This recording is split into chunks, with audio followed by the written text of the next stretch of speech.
Bonjour et bienvenue dans l'émission Humanitaire. Nous sommes au nouveau prieuré de Sijan où Magali Lécuyer nous accueille pendant cette émission. Vous avez vu en fait toutes les émissions sûrement avec plein de personnes passionnantes où on parle d'âme, de cœur, de communication animale, de transmission, de massage. Et aujourd'hui nous allons parler justement de comment se reconnecter à son cœur. Et nous allons rencontrer Muriel Gipoulou. Bonjour Muriel. Bonjour Laurent. Merci en tout cas d'avoir répondu à mon invitation. Oui, avec plaisir. Donc toi, tu es hypnothérapeute. Oui. Voilà, mais dans ton parcours, tu as au moins 18 ans d'expérience en tant que pompier, c'est ça? Et c'est un métier en fait où tu as vu, tu as intervenu souvent dans l'urgence, enfin, tu as vu sûrement des choses qui n'étaient pas toujours évidentes. Et puis un jour, en fait, tu es passé à un autre niveau, en fait, et tu as voulu te rapprocher de l'humain autrement. Et tu t'es formé à l'hypnothérapie. Oui. C'est ça? Quel a été le déclic, en fait, pour que tu sois hypnothérapeute? En fait, il y a eu plusieurs passages dans ma vie. Donc moi, j'aime profondément l'humain et c'est ce qui m'a amené à être pompier professionnel et à œuvrer dans ce sens-là, dans l'urgence. Et puis, au fil du temps, j'avais l'impression d'avoir bouclé la boucle au niveau des pompiers, de ce que je pouvais y trouver ou apporter, mais c'est toujours là quand même. Hein. Mais il me manquait quelque chose, j'avais besoin de me former, d'apprendre encore en fait. J'ai besoin d'apprendre. Et voilà. Et au départ, je voulais être naturopathe en plus. Ouais. Voilà. Donc pas du tout l'hypnose. Hein. L'hypnose est arrivée parce que j'ai entendu une séance et que il y a eu un appel très fort en moi. Mais ça a été des éléments de vie qui ont déclenché tout ça. Donc, il y a eu un décès dans ma famille de mon frère, une traversée de la maladie, un décès. Ensuite, il y a eu une séparation avec le père de mes enfants. Et pendant 2 ans qui ont suivi tout ça, une espèce de traversée du désert, il faut reprendre, en mode ermite, en mode je suis dans ma grotte, voilà, et je me replonge au plus profond de moi, qui je suis en fait, avec des casquettes, mais qui je suis, voilà. Et une fois que j'ai traversé tout ça, je me suis dit ça y est, je suis prête et j'ai besoin de faire autre chose. Et c'est là que j'ai eu cet appel de l'hypnose parce que j'ai entendu une séance et c'est la voix en fait. La voix est entrée en moi et vraiment elle est connectée au plus profond de moi, donc un contact avec mon inconscient. Et là ça m'a dit mais oui, mais va explorer ça quoi. Et en fait je me suis formée à ça. Dans un but de me rencontrer davantage. Naturellement, tu as vu que tu avais une voix qui pouvait apaiser, qui pouvait... Je savais pas. Hein. Ouais. Non, c'était pas par rapport à ma voix Ah oui. au départ. Mais au fur et à mesure de ma formation et de ce que j'ai pu faire avec des gens, oui, j'ai compris que ma voix était juste et pouvait venir aider les gens à connecter à leur inconscient. Dans la bonne vibration. En fait, on a la voix du conscient, celle qui est là, qui parle, machin, ok. Et puis, on a la voix de l'inconscient, celle qui se pose et qui va venir aussi toucher vraiment au cœur. Voilà. Et cette voix-là, quand j'y suis, voilà, ça match en fait. Ça match avec les gens, avec l'inconscient, avec leur cœur et avec ce que je peux faire. Voilà. Oui, et c'est vrai que en fait, dans ta pratique, ce que j'ai pu comprendre, c'est que tu amènes les personnes à se reconnecter à leur cœur. Et c'est vrai que on a pu remarquer, en fait, je pense un peu tous ici, il y a des personnes qui pensent qu'elles sont dans le cœur, mais elles le sont pas. Je sais pas si ça vous parle ça, mais en fait, oui, je suis dans le cœur, mais non, t'es pas dans le cœur. En fait, c'est là le cœur. Et c'est pas évident parce que moi, il y a des personnes qui me disent, mais comment y aller? Et du coup, toi, par exemple, avec ta pratique, c'est ça, tu amènes la personne à revenir dans son cœur, c'est ça? Oui, c'est une forme de... C'est un peu ça, en fait. Quand on n'est pas dans son cœur, c'est quand on est, par exemple, dans ses peurs, quand on est dans des conflits intérieurs, quand on est dans une cogitation intense, quand on est dans un état d'anxiété. Enfin, il y a de multiples facteurs pour nous faire comprendre, entendre qu'on n'est pas dans son cœur, en fait. Et à ce moment-là, comment on fait ? Oui. Moi, les gens qui viennent me voir en me disant mais je sais pas quoi faire, je sais pas comment faire. Ok. Bon voilà, ça commence par observer déjà ce qui est là dans le conscient, dans les ruminations ou dans les peurs, etc.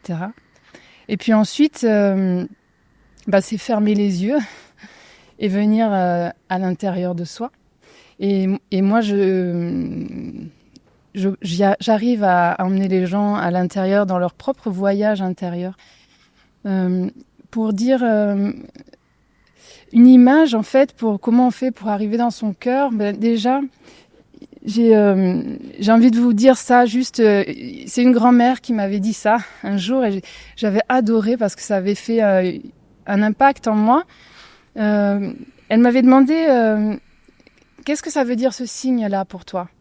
Alors j'avais dit c'est la prière et c'est le salut, c'est la salutation, voilà, ok. Et en fait elle m'a dit voilà, dans une main tu mets tout ce que tu veux de la vie, tu mets tout ce que tu veux, tes ambitions, tout quoi, tes rêves, tout ça. Et dans l'autre main tu mets ce que la vie t'amène, en vrai, en réel, ok. Et des fois tu te dis mais attends, c'est pas ce que la vie m'amène là. C'est pas du tout ce que je voulais, quoi. Moi, je voulais pas ça. Et en fait, si tu restes là, tout cet espace entre tes deux mains, c'est ton espace de souffrance. Et cet espace de souffrance, pour réussir à l'amoindrir, à le rendre plus petit, en fait, et à arriver ici, en fait, c'est l'acceptation de ce qui est et le lâcher prise. Donc c'est pas évident forcément. Non, moi je voulais faire ça. Oui, mais la vie t'amène ça, ok. Donc si tu restes là, tu souffres. Et en fait, si tu souffres, ton cœur, il se rétracte, il se contracte. T'es plus dans le cœur, t'es dans la souffrance. Ok. Donc accepte que finalement tu reviennes là et finalement tes deux mains se rejoignent. Donc ce que tu veux vraiment, la vie va te l'amener parce qu'en fait tu deviens aligné et puis en fait tu es au centre de ton cœur. Parce que le cœur, c'est l'espace du cœur, voilà, c'est cet espace qui est là et c'est cet espace qui connecte à l'âme et voilà, ça passe par là. Donc c'est notre point central pour moi et qui nous connecte à la terre, qui nous connecte au ciel et c'est le centre. C'est ce qu'on disait tout à l'heure, c'est le centre. Voilà, donc en fait, ce signe, il est beau finalement, parce que c'est quand j'accepte de me laisser guider, de me laisser porter par la vie, je suis aussi en paix.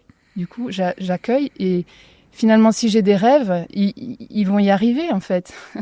Oui, en fait, c'est ce que tu veux dire, c'est que je peux avoir des rêves. Mais en fait, si la vie elle a prévu autre chose, je m'adapte. Enfin, c'est ça. Oui, mais et puis finalement, tes rêves, ils viendront d'une autre manière en fait. D'accord. De toute façon, c'est ça. Lâcher prise, ça veut pas dire abandonner. Ça veut dire juste que le chemin, c'est peut-être pas celui-là que tu dois emprunter, mais peut-être un autre, et tu vas y arriver. Et en fait, en revenant ici et maintenant, donc le cœur, c'est l'instant présent aussi. Et c'est ici et maintenant. C'est vraiment. Moi, tout ce que je vis, ça va pas. Si là, oui, mais ici, est-ce que tu es en sécurité là, dans cet instant? Au priori, là, maintenant là. Ouais, oui, ça va. voilà. Tout de suite. Qu'est-ce que tu, enfin voilà, c'est le retour, l'éternel instant présent, quoi. Bon voilà. Et après, ça s'accompagne parfois sur du long terme ou parfois en quelques séances. En fait, on connecte avec le potentiel, avec le coffre au trésor, avec les ressources infinies. On parlait d'infini, d'infinitude. Voilà, c'est là, c'est en nous. On a tous les possibles. Hein. En tout cas, Le champ des possibles. Le champ des possibles. En tout cas, ça vibre quand tu le dis. On la sent dans l'énergie. On sent que tu es déjà dans le cœur. Ça transmet.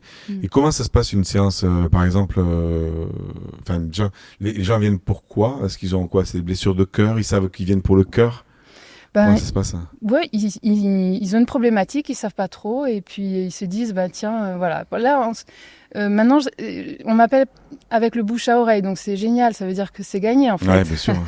Après, des problématiques multiples et variées, de la dépression, un deuil, et puis tant d'autres, troubles du comportement alimentaire, des blessures physiques, voilà, bon. Ouais, c'est autant de mots qui nous permettent de comprendre qu'il faut revenir un peu dans son cœur. En fait, c'est un peu comme toutes les émissions qu'on a eues un peu tout au mois d'avril. C'est on parle de l'âme, on parle des émotions. En fait, et tout revient au même endroit. Quand on n'est plus connecté à notre âme, c'est un peu exactement. Le cœur aussi. Les en mots fait, arrivent. Voilà, c'est revenir au centre de soi parce que tout est là. Et si on se disperse à l'extérieur, on perd son énergie. Si on revient à l'intérieur, on remplit son réservoir d'énergie et on nourrit ça. L'amour.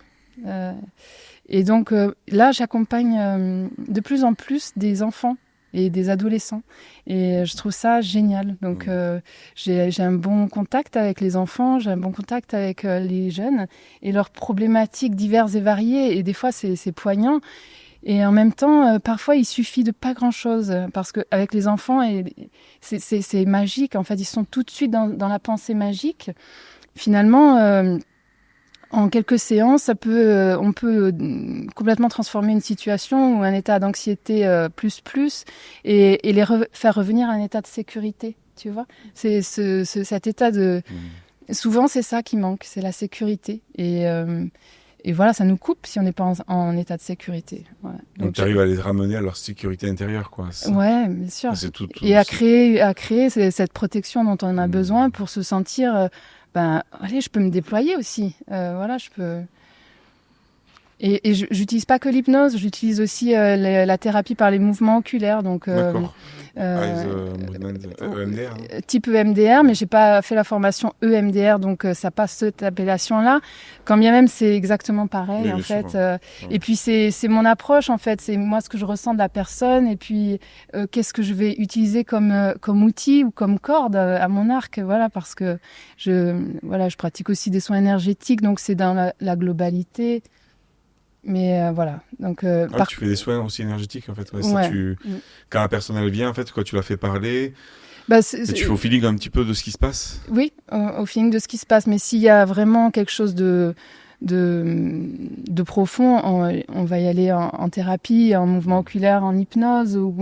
Et puis après, on voit, quoi. Et tu fais aussi, en fait, tu as mis en place des constellations des parts de soi, c'est ça ? Ouais. C'est ça. Et est-ce que tu peux nous expliquer c'est quoi en fait ces constellations ? Ouais. Alors c'est un concept que j'ai mis en place ici et c'est grâce au prieuré et grâce à Magali qui m'a poussée pour que j'aille au bout de cette idée. C'était en juillet dernier. Alors je l'avais appelé d'abord le pouvoir du cœur et c'était une formation sur 2 jours. Et puis, je l'ai transformé en constellation des parts de soi et pouvoir du cœur, voilà. Donc, ça reste toujours sur une formule de week-end. Et là, je vais être en partenariat avec Isabelle Delahaye, qui est psychologue, thérapeute EMDR et thérapeute incorporé, qui est un modèle mis en place par un psychologue sur l'impact du système nerveux, sur les traumas, etc. Et voilà, donc l'idée d'une constellation des parts de soi, c'est, on a l'habitude des constellations familiales où on va poser pour les membres d'une famille et une problématique. Là, en fait, c'est notre famille intérieure, on va dire, c'est notre système intérieur et ce qui se joue en soi pour une problématique. Par exemple, je vis une telle situation, j'arrive pas à m'en sortir, je sais pas, ok, on va voir la situation sous toutes les parts qui se jouent, c'est-à-dire celle qui va fuir, celle qui va combattre, celle qui va être super du coup en colère, celle qui va être triste, tout ce qui se joue dans la situation et on le pose. Et puis en fait, j'ai pensé à ça parce que je me suis dit, mais si on théâtralisait ce qui se joue en soi, comme dans le dessin animé Vice Versa, où on a les émotions qui sont dans la tour de contrôle, tu vois, et pourquoi on ne les jouerait pas ? Tu vois, pourquoi on ne les mettrait pas en scène ? Et en fait, si on est assis dans le trône du présent, tu vois, comme là, tu es assis, c'est marrant parce que comme on l'a fait ici au prieuré, cette chaise, ce fauteuil, c'était le trône du présent. Tu bonjour, vois. je suis présent. Donc... oui. Et en fait, tu t'assois dans le trône du présent et tu incarnes la part du présent qui est là pour observer ce qui se joue. Ce qui se passe. Énorme. Et les autres participants, donc c'est une thérapie de groupe, c'est une animation de groupe, enfin pas animation, mais les autres qui sont là vont intuitivement, comme on a expliqué, là on va jouer cette part-là et on va mettre en musique. Donc on choisit une musique spéciale et on peut se déguiser, on peut prendre pour incarner l'émotion qui est là ou pour incarner la vibration, la part qui se joue, celle qui est fatiguée, désespérée. On va la jouer cette part-là parce qu'elle est en nous en fait. Bon. Et voilà, et ça se met en scène et en fait c'est la personne qui est assise dans le trône du présent là, elle en prend plein les yeux quoi. Et c'est hyper impactant. Alors là, ce qui est bien, c'est qu'on est deux. Et donc que Isabelle, moi je suis là pour faire vivre la constellation et Isabelle, elle est là pour être accompagnante et que le cadre soit sécure en fait, hein, parce qu'en fait ça fait bouger des lignes, ça impacte, mais ça impacte hyper positivement. C'est des prises de conscience accélérées en fait. Bon voilà, donc on l'a fait une fois ensemble déjà, et puis là on a programmé des stages, et quand on l'a fait ensemble avec Isabelle, c'était bluffant. Hein. Et Magali, elle peut en témoigner parce qu'elle a participé, elle était là, et encore merci parce que vraiment... Ça t'a plu aussi, Magali? Alors moi à la fin de ces 2 jours, je dis, ça c'est le mot juste, c'est le pouvoir de guérison du cœur. Le mot guérison est venu parce que c'est assez puissant, c'est même extrêmement puissant, de voir son système à la fois extérieur, puisqu'on est sur une partie extérieure, en tout cas présent, mais qui peut observer l'intérieur. Donc il y a une position méta qui est extrêmement puissante de voir ce qui peut se passer à l'intérieur. J'ai adoré, j'ai trouvé ça très subtil, très transformateur potentiellement, et effectivement très sécure d'avoir à la fois la position méta, externe et interne. Et en même temps aussi, je trouve qu'il y a quelque chose d'autre qui s'est aussi fait d'une manière assez ludique au final. C'est-à-dire qu'il y a de la musique, il y a du mouvement, il y a aussi des choses qui aident à faire bouger son système. Ah ouais, ok, ouais. Et donc, c'est plutôt assez joyeux et ça... Ah oui, c'est en mouvement, ouais, bien sûr. C'est joyeux, ça te ressemble, c'est souriant, comme Muriel. Bon, donc ça, tu vas le refaire. Donc si en fait les personnes qui nous regardent ont envie de faire ces constellations ou de prendre rendez-vous avec toi, il y a toutes tes coordonnées sur ton site. Oui, il y a sur mon site internet et puis je ferai passer la fiche, peut-être. La fiche? La fiche des constellations. Ah ouais. Ou c'est sur mon site internet de toute façon. D'accord, super. Ouais. Oui, avec et le lien de la fiche, d'accord. Ça se passe ici, dans ce lieu de guérison du cœur, en fait. Voilà, parce qu'on est vraiment ici pour ça, quoi. Et donc, est-ce qu'il y a une problématique particulière? En fait, c'est les gens qui nous regardent. Non. Et on peut même venir en tant que participant, juste. On n'est pas obligé de poser une constellation, de poser une problématique. Tu peux venir juste pour observer parce que déjà là, tu vas apprendre en fait. Tu vas comprendre parce que ce qui se joue à travers l'autre, c'est un miroir. Et puis donc c'est aidant. Et sinon, n'importe quelle problématique en fait, on va la décortiquer un petit peu et puis après... Dernièrement, celle qu'on a faite, c'était une problématique de poids, ou pas de poids, mais de troubles du comportement alimentaire. Et on a traité ça, en fait. On a traité ça. On l'a mis en scène. Et qu'est-ce qui se joue? Pourquoi ces compulsions? Qu'est-ce qui se joue là? Donc, Et c'est très, très riche, en fait. Même en apprentissage des parts de soi. Et puis Isabelle, elle est très professionnelle aussi. Donc, elle apporte... Moi, j'apporte la touche... artistique ou je ne sais quoi du cœur. Oui, mais en fait c'est ça ce que tu incarnes, mais tu incarnes déjà dans ton énergie en fait cette connexion au cœur. C'est ça. Par ta présence, j'imagine que c'est ça invite exactement à se connecter à son cœur. Et puis la connaissance de l'humain quand même, on en apprend tous les jours. Mais je veux dire ce que je ressens, j'ai une grande sensibilité et une perception aussi, qui me permet d'accompagner avec le cœur. Super. T'as ta place? Est-ce que vous avez des questions que tu aurais lui poser ou Non, c'est très beau de voir tous ces êtres avec chacun leurs propres outils. Ouais. Et au final, ce que tu permets, c'est de relire avec tout ton cœur, justement. Alors, ton cœur, c'est un point d'appui et de sécurité qui va permettre de remobiliser ce qui a été figé, quoi. Et ça, c'est beau. Ouais, c'est ça. Quel que soit l'outil que tu utilises, c'est toujours de refaire corps avec ce qui a été mis à distance et de te permettre de le transformer, voire de le sublimer. Ouais, c'est ça. Voilà. Exactement. Ça, c'est beau.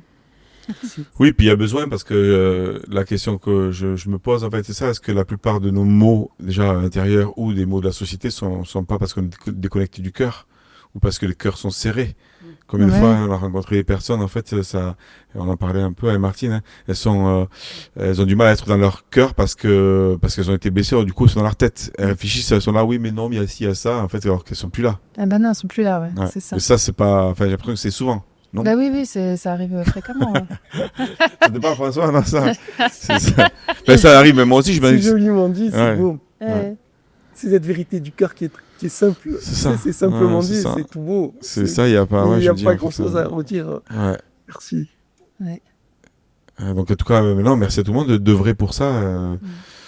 Pour moi, en fait, c'est vraiment la vision de demain, en fait, et de plus en plus, les gens vont se tourner vers ça, vers des personnes, et ça veut dire qu'il faut vraiment que nous aussi, on soit dans le cœur, comme vous disiez, hein, se raligner, se prendre soin les uns des autres, parce que moi, je sais pas toi, mais des fois, j'imagine que je sors du cœur aussi, j'imagine. Bien sûr.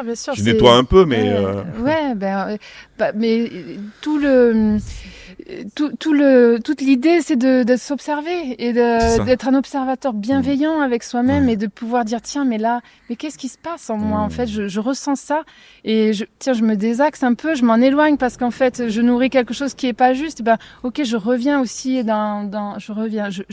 j'accueille cette part de moi qui s'exprime là et puis je l'écoute parce que si on les écoute pas, elles reviennent en fait, elles viennent taper un peu plus fort. Et puis après, c'est les mots MAUX du corps, donc.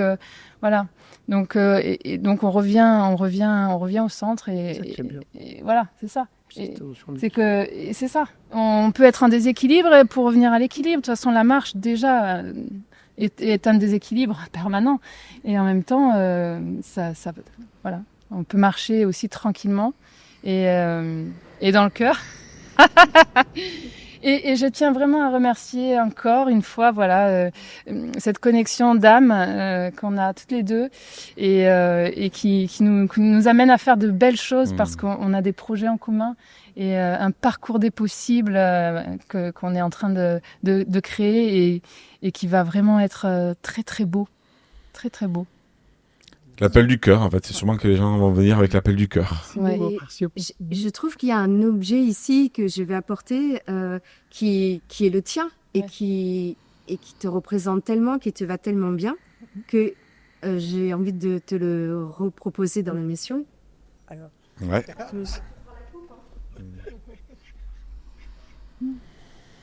Ça va? Ce avec quoi tu es venu. C'est super. Salut, c'est moi, c'est le grand cœur. Et qui représente tellement tout ce que tu viens de dire, tout ce que tu es. Qui fait partie aussi des constellations, des parts de soi. Ouais, c'est ça. En fait, si on avait tous cette connexion immense à ce cœur, le monde tournerait mieux. Donc en fait, notre mission, en tout cas la mienne, c'est d'être dans ce cœur-là, et de rayonner ça, en fait, d'être, comme tu disais tout à l'heure, il n'y a pas besoin de convaincre, il y a besoin d'être. Et en fait, je rebondis aussi sur... tout à l'heure, je parlais de l'ermite. Dans l'ermite, au tarot, c'est celui qui porte une lanterne et qui avance tout doucement. Voilà. Et en fait, peut-être que maintenant, de l'ermite, on peut devenir un phare, pour reprendre ce qui a été dit sur le réseau l'autre jour, et devenir un phare. Soyons des phares, en fait, pour des phares d'amour. Hein. Voilà. On arrive à la fin. Jérémy me dit justement, je trouve que c'est bien pour terminer. En tout cas, merci Muriel pour tout ça. Donc, si vous avez envie d'en savoir plus, la connexion, si vous voulez vraiment vous reconnecter à votre cœur, vous avez toutes les coordonnées en dessous. Merci à tous les 5 d'avoir participé à cette émission. Merci au caméraman. Merci Laurent. Et on vous souhaite une belle continuation dans tout. Et puis, on vous dit à bientôt. Hein. Et un bon appétit. Et bon appétit. Hasta la vista. Et viva la vida. Viva la vida.